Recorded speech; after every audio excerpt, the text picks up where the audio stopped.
నా జీవితంలో నేను అనుకున్నది ఏమిటి అని అంటే, నేను రిజెక్టెడ్ పీస్ అని అనుకున్నాను.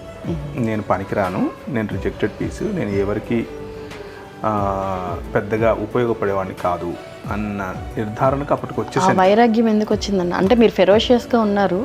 లేదు, ఫెరోషియస్గా ఉన్న వైరాగ్యం ఎందుకు వచ్చింది అని అంటే, ఇప్పుడు నేను బాగా ప్రేమించే స్నేహితులు నాకు దూరం అయిపోయారు. కుటుంబం నుంచి నేను చిన్నప్పటి నుంచి దూరం అయిపోయాను. 6వ తరగతి నుంచి హాస్టల్కి వెళ్ళిపోయాను. హాస్టల్ నుంచి ఇంకా సెట్ అవుతున్నానులే అనగా అక్కడ నుంచి మళ్ళీ వెనక్కి వచ్చాను.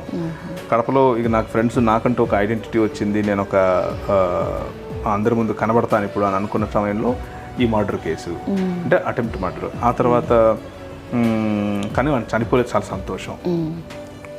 అక్కడ నుంచి హైదరాబాద్కి రాగానే మళ్ళీ నేను కావాలనుకున్న వాళ్ళు నాకు దొరకపోవడం, ఇలా మళ్ళీ ఒకటి తర్వాత ఒకటి పైలప్ అయిపోయినప్పుడు